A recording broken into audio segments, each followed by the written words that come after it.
Hello, friends. It's Megan Thomas, and today I'm going to talk to you about, oh my gosh, what? Accessibility in action. I know it's a surprise because I love kicking over my little soapbox about accessibility, and I love showing it to you in a way that is really easy to see. I even actually asked ChatGPT if there was a way to do something on the website, so I'm going to show you that too, which is fun. There is a way to bring AI into accessibility, and it's not just like letting it full self-drive all over the internet or all over a website. It still requires, to continue the car analogy, human hands on the wheel. So today I'm looking at a Portland law firm, and I noticed as I reload the page and I start pressing tab to keyboard navigate that there are no focus indicators visible.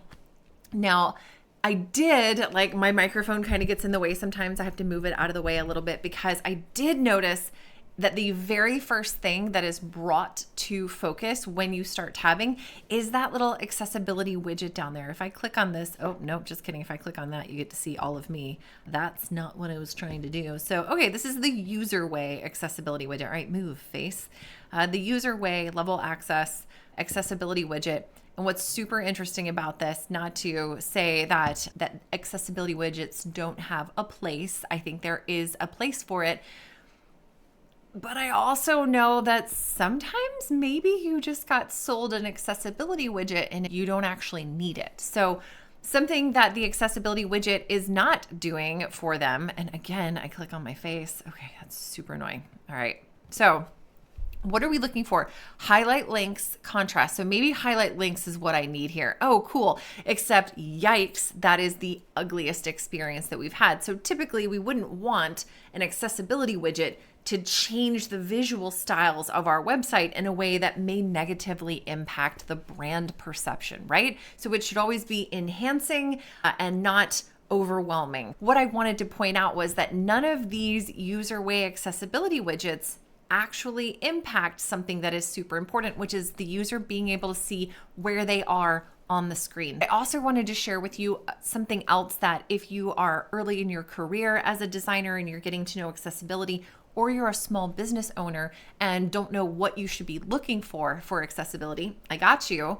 So I've got the Silk Tide extension here in the browser. Now, I love Silk Tide because it allows me to do some really basic stuff. Again, it is not going to be the be all, end all, absolutely everything of accessibility, all right? But it helps me find specific things. So I have a really short list of basic checks that I look for on a website. And then we also have just, hey, let's do an accessibility check real quick. You could do this with DQ Axe tools. You can do this with the Wave tool. You can do this with Lighthouse. This is just another way that you can use. And notice what it doesn't point out. So we've got skip to content. The skip to content link is missing. We've got link purpose, semantic links, text contrast, screen reader links, blah, blah, blah, blah, blah. None of them include, so neither the user way tool nor Silk Tide has surfaced the evidence of, hey, people still can't see where they are on the screen. So that's what I want you to know, is that even if there are all these amazing tools and some are free and some are for cost, they still don't replace a human.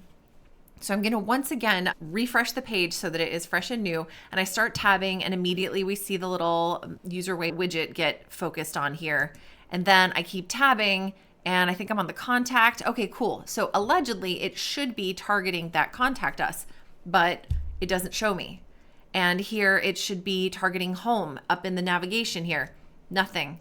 And let's see, business civil law. If I hover over business law services, business civil law, civil litigation, maybe that's what's here. But again, no one can see where they are on the screen. So if I have low vision, if I have just really impacted poor vision, and maybe these glasses aren't cutting it, and these are my older glasses, it just makes it really difficult for a person to feel confident moving through your website. And if they don't feel confident, guess what they do? They don't buy from you. They have to know, like, and trust you, right? So what makes me feel like, as a person with disabilities, that I can know and trust you? Well, if you were to make sure that I could have a good experience on your website, then I'm more likely to trust you. So there's really no excuse, and I don't want to like tell you you're doing it wrong, but if people can't find their way on your website, they're having a hard time and they are just likely to wander off, far more likely to wander off than they are to contract with you or buy your goods and services.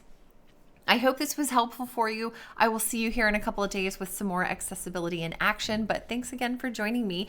And let me know down below, hey, have you checked your website? When's the last time you were on a website and were able to tab through?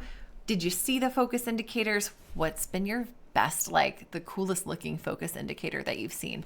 Any of those things, I'd love to know what you think because I just love to start conversations around accessibility. All right, this is me done yapping for the day. I will talk to you soon. Have a good one.